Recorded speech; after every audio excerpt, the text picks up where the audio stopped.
Si vous posiez ce pays sur une carte de l'Europe, son extrémité nord toucherait le sud de l'Espagne et son extrémité sud atteindrait le nord de la Norvège. Un seul territoire, une seule frontière, et pourtant près de 3700 km de désert, de glace, de jungle et de vignes enfermés dans les mêmes contours. Et ce qui attend au bout de cette bande de terre, à l'endroit précis où les cartes anciennes cessaient tout simplement de dessiner quoi que ce soit, va changer votre définition du mot lointain. Restez jusqu'à la fin de cette vidéo. Abonnez-vous au passage si les confins du monde vous fascinent autant que moi. Et laissez-moi vous emmener à travers l'un des pays les plus extrêmes et les plus contradictoires de la planète, l'Argentine. Peu de territoires rassemblent une telle diversité de paysages sous une seule bannière. Des forêts tropicales aux déserts d'altitude colorés, en passant par des chaînes de montagnes vertigineuses, des étendues d'herbe à perte de vue, d'immenses étendues glaciaires et même des régions subpolaires, tout coexiste ici, à l'intérieur d'un seul et même territoire. Près d'un tiers des Argentins vit dans la grande agglomération de Buenos Aires,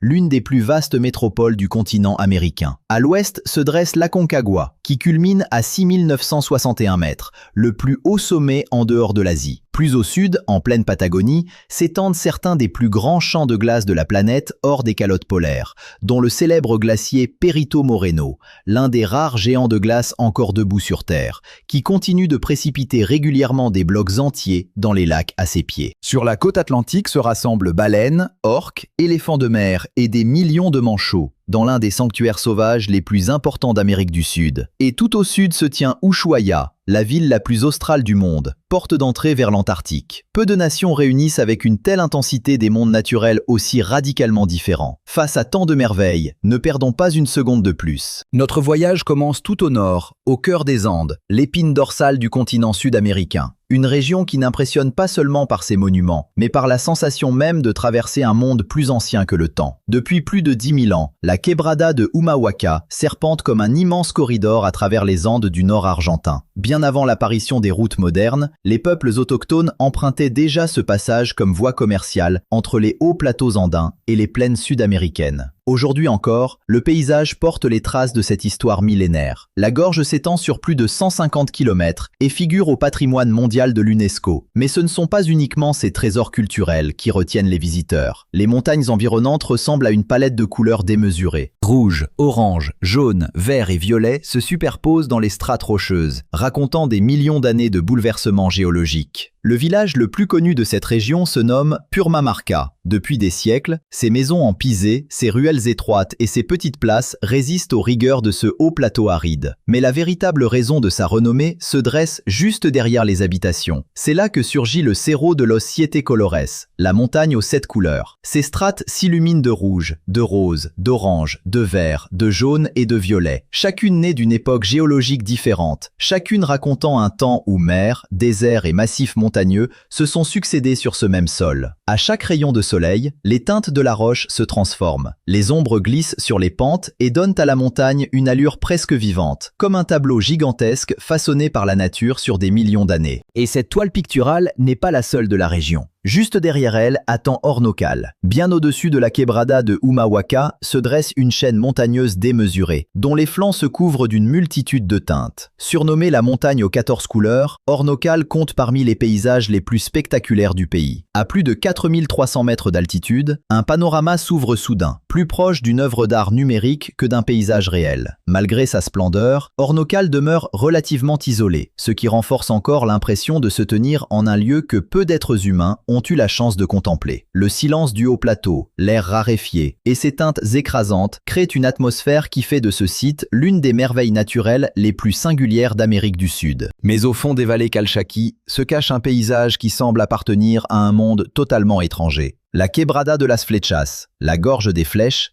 doit son nom aux innombrables pointes rocheuses qui jaillissent du sol comme des projectiles géants figés dans la pierre. Plus on s'en approche, plus leurs dimensions colossales deviennent évidentes. Ces flèches de pierre atteignent par endroits des hauteurs impressionnantes et projettent de longues ombres sur le paysage aride environnant. Entre elles, serpentent d'étroites routes qui conduisent les visiteurs au cœur d'un véritable labyrinthe géologique, où l'on peut rouler des heures durant sans croiser un seul autre véhicule. Seul le vent circule à travers ces gorges rocheuses, renforçant cette atmosphère presque extraterrestre. Peu de voies ferrées au monde traversent un paysage aussi extrême que celui du Tren a las Nubes, le train des nuages. Son tracé figure parmi les lignes de chemin de fer les plus élevées de la planète et s'enfonce au cœur des Andes argentines. Construit au tout début du XXe siècle, il fut considéré comme un exploit technique. Pour franchir d'aussi vertigineux dénivelés, les ingénieurs durent bâtir des ponts, des tunnels et de spectaculaires boucles à même la montagne. Le tronçon le plus célèbre reste le viaduc de la Polvoria. Cet imposant pont d'acier enjambe une gorge profonde et compte parmi les ouvrages les plus impressionnants du pays. Vu d'ici, le train semble véritablement rouler à travers les nuages, comme son nom le promet. Passé les champs de cactus, la route nous conduit jusqu'à Cafayate. La région abrite l'un des vignobles les plus élevés du monde. Un fort ensoleillement, des nuits fraîches et un air sec y créent des conditions idéales pour la viticulture. Autour de la ville se dressent des formations rocheuses rouges et des montagnes arides, tandis qu'entre elles prospèrent certains des vignobles les plus réputés d'Argentine. Cafayate doit surtout sa renommée au Toronté. Ce cépage constitue l'emblème du terroir et donne naissance à des vins fruités et aromatiques appréciés dans le monde entier. Mais Cafayate est bien plus qu'un simple vignoble. Les paysages d'alentour comptent parmi les plus spectaculaires du pays. Dans la quebrada de las Conchas se dressent d'immenses formations rocheuses rouges, sculptées par le vent et l'eau en des formes extraordinaires, composant l'un des paysages culturels les plus fascinants d'Argentine. Plus au sud, à l'extrémité ouest de la province de Catamarca, s'étend un paysage qui, au premier regard, semble ne pas appartenir à cette planète. Le Campo des Piedras Pómez se compose d'un immense champ de roches volcaniques blanches, s'étirant sur plusieurs kilomètres. Il y a des millions d'années, de puissantes éruptions volcaniques ont projeté cendres et roches sur toute la région. Le vent et l'érosion ont ensuite façonné un monde étrange de tours, de gorges et de formations sculpturales. Quiconque parcourt cette étendue se sent rapidement transporté à la surface d'une planète inconnue. Aucune circulation, aucun bâtiment, aucun bruit, seulement le vent et un silence infini. Un paysage qui prouve à quel point les processus géologiques peuvent se montrer créatifs. Là-haut dans les Andes, près de la frontière chilienne, se trouve la Laguna Brava. Entourée de volcans, de plaines désertiques et de sommets enneigés,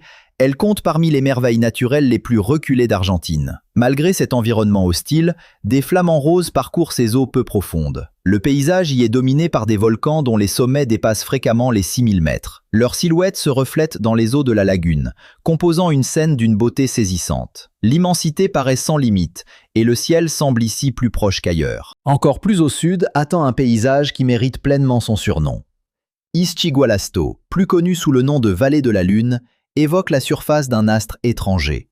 Le vent, la pluie et le temps y ont sculpté des formations rocheuses insolites. Des rochers en forme de champignons, des collines déchiquetées et des plaines nues composent ce décor. La région figure parmi les principaux gisements de fossiles de la période triasique, et nombre des plus anciens dinosaures connus y ont été découverts. Les couches géologiques offrent aux scientifiques une fenêtre unique sur un monde vieux de plus de 200 millions d'années. Une véritable plongée dans le passé de notre planète. Au cœur du haut plateau du nord argentin s'étend enfin une plaine blanche qui semble ne connaître aucune limite. Les Salinas Grandes comptent parmi les plus vastes déserts de sel d'Amérique du Sud et se situent à environ 3400 mètres d'altitude. Vu de loin, l'étendue ressemble à un lac gelé ou à un champ recouvert de neige. Ce n'est qu'en s'approchant que les motifs caractéristiques deviennent visibles. Des formes hexagonales parcourent la surface et lui confèrent une perfection presque géométrique. Le soleil intense et l'air sec produisent de puissants effets de miroir, où ciel et terre semblent se fondre l'un dans l'autre. Depuis des siècles, on y extrait du sel, et certaines méthodes traditionnelles restent visibles aujourd'hui. Immensité, silence absolu et blancheur éclatante font des Salinas Grandes l'une des merveilles naturelles les plus singulières du pays. Mais ce n'est pas seulement le nord aride qui façonne l'âme du pays. Plus au centre s'épanouissent deux visages radicalement différents de l'Argentine, et le premier porte le nom de Mendoza, la porte des Andes. Peu de régions marient avec autant de force une nature spectaculaire, des traditions culinaires et un vin de renommée mondiale. Ce qui constitue aujourd'hui le cœur de l'industrie viticole argentine doit son succès à un paradoxe apparent. Mendoza se trouve au beau milieu d'un désert d'altitude. Seule la fonte des neiges andines a rendu possible l'agriculture et l'installation humaine. Au fil des siècles, un système d'irrigation ingénieux a transformé la région en une véritable oasis verdoyante. Aujourd'hui, les vignobles s'étendent sur de vastes plaines, encadrées par les sommets enneigés des Andes, composant l'un des plus beaux panoramas viticoles du monde. Mendoza doit surtout sa célébrité au Malbec. Ce cépage, originaire de France à l'origine, y trouva des conditions idéales et devint l'emblème absolu de la viticulture argentine. Au coucher du soleil, un spectacle saisissant se produit. Les montagnes se parent de tons rouges et dorés, tandis que les vignes disparaissent lentement dans l'ombre. Plus à l'ouest, dans cette même région, se dresse un sommet qui domine tout le paysage environnant. Avec près de 7000 mètres d'altitude, l'Aconcagua n'est pas seulement le point culminant d'Argentine, mais aussi le plus haut sommet en dehors du continent asiatique. Son pic enneigé reste visible depuis une distance considérable. Pour les alpinistes du monde entier, l'Aconcagua représente l'une des grandes aventures de la planète. Le parc national qui l'entoure englobe de vastes paysages de haute montagne, ponctués de parois rocheuses abruptes, de glaciers et de vallées arides. L'air raréfié et l'altitude extrême confèrent à ce lieu une atmosphère à part. L'Aconcagua incarne à lui seul la grandeur et la sauvagerie des Andes, bien plus qu'une simple montagne, l'un des monuments naturels les plus puissants d'Amérique du Sud. Non loin de là se cache l'une des formations naturelles les plus insolites du pays. Le Puente del Inca, le pont de l'Inca, s'élance comme une arche colossale au-dessus du rio Las Cuevas. Cette arche rocheuse naturelle s'est formée au fil des millénaires, grâce à des processus géologiques et à des sources thermales chargées de minéraux. L'écoulement constant de l'eau y a déposé des sédiments minéraux, façonnant une structure qui ressemble aujourd'hui à un ouvrage bâti de main humaine. Bien avant l'arrivée des colons européens, ce lieu était déjà considéré comme extraordinaire. Ses eaux chaudes étaient réputées pour leurs supposées vertus curatives, et diverses légendes entourent encore aujourd'hui la formation de cette arche. La région de Mendoza tout entière illustre combien la nature et la créativité humaine peuvent s'entrelacer étroitement. Le second visage fascinant du centre du pays est bien sûr sa capitale, le Paris de l'Amérique du Sud, Buenos Aires. Cette ville constitue le cœur culturel du pays, un lieu où élégance européenne, passion latino-américaine et identité argentine fusionnent en une métropole unique.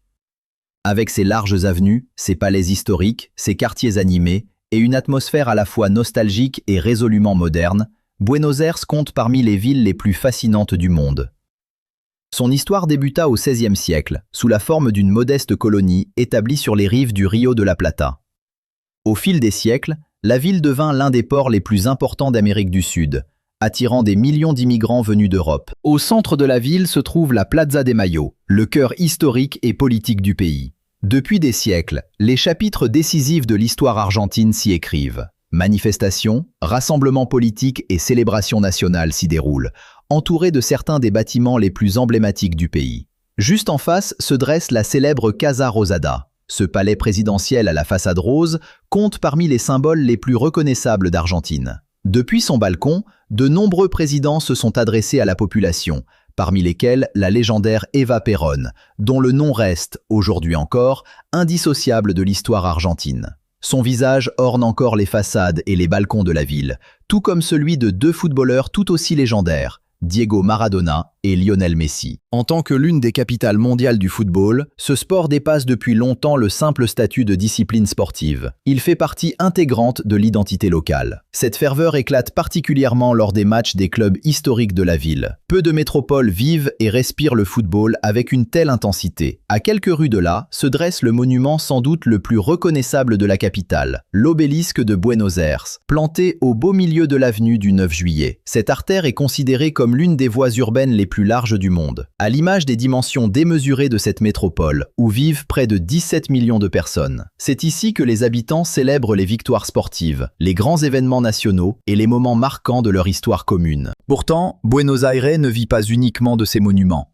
La ville révèle son véritable caractère à travers ses quartiers. San Telmo compte parmi les plus chargés d'histoire. Ses rues pavées, ses bâtiments anciens et ses petites places confèrent à ce quartier une atmosphère particulière, où le passé semble presque palpable. Antiquaires, galeries d'art et musiciens de rue animent les lieux, tandis que des mélodies de tango résonnent sans cesse entre les vieilles façades, cette danse y ayant vu le jour et faisant, encore aujourd'hui, partie intégrante de l'identité du quartier. Sur les places, dans les bars et jusque dans la rue, on danse au rythme mélancolique de cette musique devenue mondialement célèbre. Un visage totalement différent se dévoile à La Boca. Ce quartier impressionne avant tout par ses maisons multicolores. La rue Caminito y est particulièrement célèbre, ses façades s'illuminant de bleu vif, de rouge, de jaune et de vert. Des musiciens jouent des mélodies traditionnelles pendant que des danseurs y interprètent le tango, laissant rapidement deviner que l'on se trouve ici dans la capitale mondiale de cette danse. À l'origine quartier ouvrier façonné par des vagues d'immigration, la Boca figure aujourd'hui parmi les sites les plus visités du pays. Tout aussi impressionnant, le quartier chic de Recoleta déploie de larges allées, des bâtiments fastueux et des parcs soigneusement entretenus, bien qu'il soit surtout connu pour autre chose. On y trouve l'un des cimetières les plus célèbres au monde, celui de Recoleta. Entre mausolées ouvragés et sépultures monumentales, reposent de nombreuses personnalités marquantes de l'histoire argentine. Les allées étroites évoquent presque les rues d'une petite ville de marbre. La tombe d'Eva Perón, en particulier, attire chaque année des visiteurs venus du monde entier. Buenos Aires n'est cependant pas seulement une ville d'architecture, c'est aussi un paradis pour les gourmets. La gastronomie argentine constitue l'un des piliers essentiels de l'art de vivre local. En première place trône l'assado. Ce grillade traditionnel est bien plus qu'un simple repas. C'est un véritable rituel social, où famille et amis se retrouvent autour du feu. Sur des braises ouvertes, différentes pièces de viande cuisent lentement avant d'être partagées ensemble. Le bœuf argentin jouit d'une réputation mondiale, et Buenos Aires regorge d'occasions de découvrir cette spécialité. Les empanadas, ces chaussons farcis déclinés en d'innombrables variantes, connaissent une popularité tout aussi grande. Autre incontournable, le choripan, une saucisse grillée servie dans du pain, indispensable lors des matchs de football et des fêtes de quartier. Ajoutez à cela le dulce de leche et le Malbec, et l'on pourrait continuer cette liste indéfiniment. Cette cuisine parachève l'ensemble culturel qui façonne Buenos Aires, quelque part entre football, élégance européenne et passion sud-américaine. Un mélange qui forge son caractère unique et laisse à ses visiteurs des souvenirs inoubliables. Mais changeons complètement d'atmosphère, car loin des déserts arides du nord-ouest et des grandes métropoles du centre, se dévoile, dans le nord-est, un monde totalement différent. L'air s'alourdit, la végétation s'épaissit. Chaque jour, des milliards de litres d'eau se déversent sur des roches basaltiques, nées de gigantesques processus volcaniques il y a des millions d'années. Le résultat compte parmi les plus grands spectacles naturels de la planète, les chutes d'Iguazú. Plus de 270 cascades distinctes s'étirent sur près de 3 km, le long de la frontière entre l'Argentine et le Brésil. Bien avant de les apercevoir, on entend déjà leur grondement, une voix profonde et ininterrompue de la nature qui traverse la forêt tropicale. Le tronçon le plus impressionnant porte un nom qui lui va à merveille, la Garganta del Diablo, la gorge du diable. Ici, l'eau plonge sur près de 80 mètres de hauteur. D'immenses nuages de brume s'élèvent et masquent par instants la gorge tout entière. Depuis les plateformes d'observation, la Terre semble soudain s'arrêter, engloutie dans un mur blanc et tonitruant d'embrun. Pourtant, les chutes ne représentent qu'une partie de cet univers. Tout autour des cascades s'étend le parc national d'Iguazú, une forêt tropicale humide, grouillante de vie. Entre les cimes, des toucans déploient leurs becs démesurés. Des centaines d'espèces de papillons virevoltent dans l'air moite. Sur les sentiers, des coatis curieux fouillent sans relâche le sol à la recherche de nourriture. Partout, quelque chose goûte, pousse et respire. La forêt tout entière semble former un organisme vivant à part entière. Un peu plus au sud-ouest des chutes s'ouvre un autre territoire sauvage, les Esteros del Iberá, l'une des plus vastes zones humides d'Amérique du Sud. Vue du ciel, cette étendue paraît infinie. Canaux d'eau, lagunes, marécages et îlots d'herbe composent une mosaïque gigantesque. Dans ce monde en apparence intact vivent des capybaras, les plus grands rongeurs de la planète, tandis que des caïmans glissent silencieusement sous la surface. Des centaines d'espèces d'oiseaux trouvent refuge dans ces marais. Ici, ce n'est pas l'humain qui impose ses règles, c'est la nature qui dicte le rythme. Un territoire chargé d'énergie brute, bruyant, vivant, indompté. Et c'est précisément là que tout commence à se transformer. Le paysage devient peu à peu plus rude. La civilisation semble disparaître derrière l'horizon. Ici débute la Patagonie, une région aux dimensions démesurées, sculptée par la glace, le vent et le temps. Une terre d'extrême que beaucoup considèrent comme la plus belle portion de l'Argentine. Au cœur de cette immensité se niche El Calafate, petite ville posée sur les rives du lac Argentino, véritable porte d'entrée vers un monde de glaciers et de montagnes. C'est d'ici que débute l'ascension vers l'une des merveilles naturelles les plus spectaculaires du continent, le glacier Perito Moreno. Dès la première rencontre, la scène paraît irréelle. Devant les visiteurs se dresse une paroi de glace colossale, atteignant jusqu'à 70 mètres de hauteur, large de plusieurs kilomètres, d'un bleu profond sous la lumière froide de Patagonie. Le Perito Moreno compte parmi les rares géants gelés de la Terre encore parfaitement stables. Pourtant, il n'a rien de paisible. Sa masse gigantesque avance sans relâche, imperceptiblement mais sans arrêt. Des fissures se forment, de sourds craquements résonnent à travers le paysage. Puis soudain, un grondement sourd. Des tonnes de glace se détachent de la paroi et s'écrasent dans le lac. D'énormes vagues se propagent. Un spectacle qui attire des visiteurs venus du monde entier et qui ne se répète jamais tout à fait de la même manière d'un jour à l'autre. Le glacier appartient au parc national Los Glaciares, l'un des paysages les plus impressionnants d'Argentine, où d'immenses champs de glace côtoient des chaînes montagneuses escarpées et des lacs aux teintes turquoises. Ce territoire fut façonné sur des millénaires par les glaciers eux-mêmes.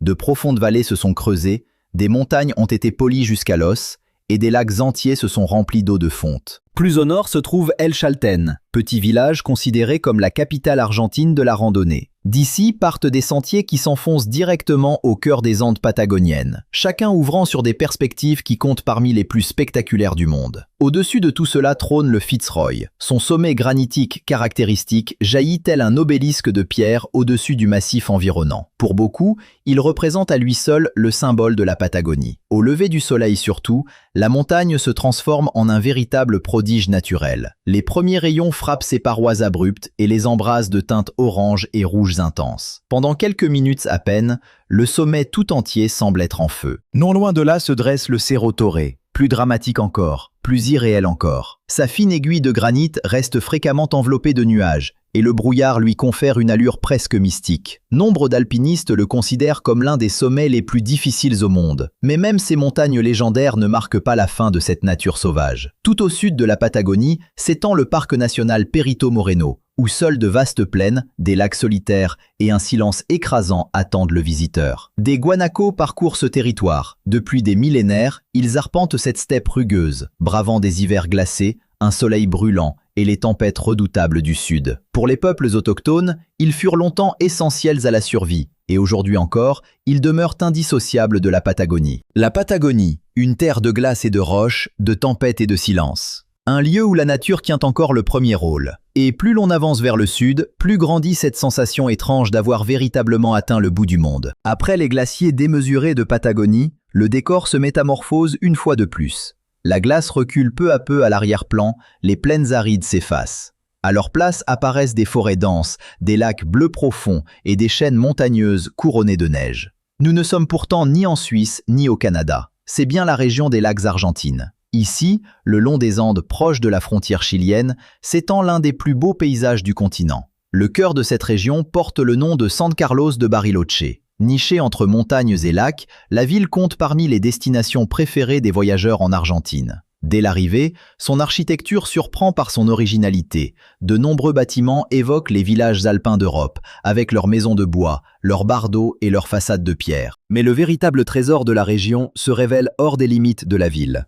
Juste aux portes de Bariloche s'étend le parc national Nahuel Huapi, baigné par le lac du même nom et dominé, en arrière-plan, par l'imposante cordillère des Andes. Premier parc national jamais créé en Argentine, il protège aujourd'hui encore un paysage d'une beauté exceptionnelle. D'immenses forêts recouvrent les flancs des montagnes. Des rivières relient des dizaines de lacs entre eux. Au-dessus de tout cela s'élèvent les sommets enneigés de la cordillère. Plus au sud se niche Villa La Angostura. Entre Bariloche et San Martín de los Andes serpente l'une des plus belles routes d'Amérique du Sud, la Ruta de los Siete Lagos, la route des 7 lacs. Kilomètre après kilomètre, elle longe la cordillère et relie certains des paysages les plus spectaculaires de la région. Chaque virage dévoile une nouvelle perspective sur des lacs d'un bleu profond, des forêts épaisses et des montagnes abruptes. Beaucoup de voyageurs considèrent cet itinéraire comme l'une des plus belles routes panoramiques du monde. Pourtant, même dans une région déjà saturée de merveilles naturelles, certains lieux parviennent encore à surprendre. C'est le cas de la forêt d'Arrayán. Sur une péninsule du lac Nahuel Huapi pousse une essence d'arbre que l'on ne rencontre presque nulle part ailleurs sous cette forme. Les Arrayanes possèdent une écorce cannelle inhabituelle, qui semble presque dorée sous le soleil. Leurs troncs et leurs branches tordues confèrent à cette forêt une atmosphère digne d'un conte. La région des lacs révèle ainsi un tout autre visage de l'Argentine. Ni désert, ni cascade tropicale, ni steppe sans fin, mais un paysage tout entier fait de calme, de beauté et d'harmonie. Avant de filer vers le bout du monde, un dernier trésor mérite le détour, un joyau souvent sous-estimé du pays. Car l'Argentine compte aussi parmi les meilleurs endroits d'Amérique du Sud pour observer la faune sauvage dans son milieu naturel. Au centre de cette réputation se trouve la péninsule Valdés. Cette avancée de terre s'enfonce profondément dans l'Atlantique. Classée au patrimoine mondial de l'UNESCO, elle se transforme, de juin à décembre, en un lieu de rendez-vous pour les baleines franches australes. Après des milliers de kilomètres de migration, ces immenses mammifères marins rejoignent des eaux calmes pour y mettre bas. Elles surgissent souvent à quelques mètres seulement du rivage. D'énormes dos fendent la surface de l'eau. Des jets de vapeur s'élèvent dans les airs. Il arrive même que ces animaux de plusieurs tonnes bondissent entièrement hors de l'océan. Mais les baleines ne représentent qu'une partie de cette faune extraordinaire. Sur les côtes de la péninsule vivent d'immenses colonies d'éléphants de mer. Les plus grands faucidés du monde s'y rassemblent par milliers. Les mâles adultes atteignent des poids de plusieurs tonnes et se livrent, durant la saison des amours, à des combats spectaculaires pour conquérir les meilleures places sur la plage. Entre les rochers reposent des colonies de lions de mer et de tatous, tandis que des guanacos paissent près du rivage. Et puis, il y a les chasseurs les plus célèbres de cette côte, les orques. À très peu d'endroits dans le monde, peut-on observer un comportement qui continue de fasciner les scientifiques. Au large de la péninsule Valdés, certaines orques s'échouent volontairement sur le rivage peu profond pour capturer de jeunes otaries. Une technique de chasse hautement spécialisée, transmise de génération en génération. La porte d'entrée de cet univers naturel unique s'appelle Puerto Madryn. Cette ville côtière fait figure de centre incontournable pour l'observation des baleines en Argentine. C'est d'ici que partent les bateaux vers l'Atlantique, où les visiteurs approchent souvent avec une étonnante proximité ces géants des mers. Lorsqu'une baleine surgit juste à côté de l'embarcation, l'on saisit enfin réellement la démesure de ces créatures. Plus au sud de Puerto Madryn se trouve Punta Tombo. Au premier regard, le paysage paraît discret. Pourtant, chaque année, un phénomène extraordinaire s'y produit. Des centaines de milliers de manchots de Magellan reviennent en ce lieu précis, formant ainsi l'une des plus grandes colonies de manchots de la planète. À perte de vue, les animaux recouvrent le littoral entier. Ils s'affairent entre leurs nids, élèvent leurs petits ou marchent en longue file jusqu'à la mer. Ces manchots passent l'essentiel de leur existence en haute mer, et pourtant, chaque année, ils reviennent exactement à l'endroit où ils sont nés. Un prodige de navigation qui continue d'occuper les chercheurs aujourd'hui encore. La côte atlantique argentine offre ainsi un dernier avant-goût saisissant de la sauvagerie qui règne dans le sud du pays. Et nous voici enfin arrivés à cet endroit que je vous promettais au tout début de cette vidéo. Ce lieu qui, depuis des siècles, enflamme l'imagination des explorateurs, des marins et des aventuriers. Une contrée qui, sur les cartes anciennes, ne figurait souvent que comme la limite du monde connu. La Terre de Feu. Dès leur arrivée, les premiers navigateurs européens jugèrent cet endroit mystérieux entre tous. Lorsque Fernand de Magellan traversa en 1520 les eaux tourmentées de la région, son équipage aperçut de nuit d'innombrables foyers scintillants le long de la côte. C'étaient les feux des peuples autochtones. Mais aux yeux des marins, ils ressemblaient aux lumières d'un monde inconnu. C'est ainsi que naquit le nom de Terre de Feu. Aujourd'hui encore, la région n'a rien perdu de sa part de mystère. Sur l'île principale se trouve Ushuaia, la ville la plus australe du monde. Nichée entre montagnes enneigées et eaux glacées du canal de Beagle, Ushuaia ressemble à un dernier bastion de civilisation. Derrière elle commence la nature sauvage, et derrière cette nature sauvage, il n'y a plus que l'océan.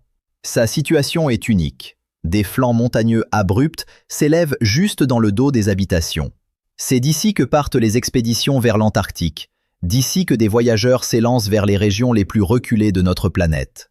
Et cette sensation particulière se ressent ici à chaque coin de rue, celle de se tenir littéralement au bord du monde. Cette atmosphère se révèle plus intense encore sur le canal de Beagle. Nommé d'après le navire de recherche HMS Beagle, à bord duquel Charles Darwin explora jadis les côtes sud-américaines, ce détroit compte parmi les voies maritimes les plus célèbres au monde. Et au beau milieu de ce canal se dresse l'un des symboles les plus reconnaissables de la Terre de Feu, le petit phare des éclaireurs. Cerné d'eau, de vent et de roches, il résiste depuis des décennies aux tempêtes australes. Pour beaucoup de visiteurs, il incarne à la perfection l'atmosphère de cette région, solitaire, rude et magnifique. La Terre de Feu ne ressemble à aucune autre destination de voyage. Elle donne davantage l'impression d'un passage, d'un seuil. Et c'est précisément ici que se referme notre traversée de l'Argentine. Peu de pays réunissent dans leurs frontières une telle diversité de monde. Et peut-être la plus grande merveille de ce pays réside-t-elle justement là, quelque part entre le monde connu et l'inconnu, à la lisière même du bout du monde. C'était donc là le mystère promis en ouverture de cette vidéo. Et j'espère qu'il valait le voyage jusqu'ici. Dites-moi en commentaire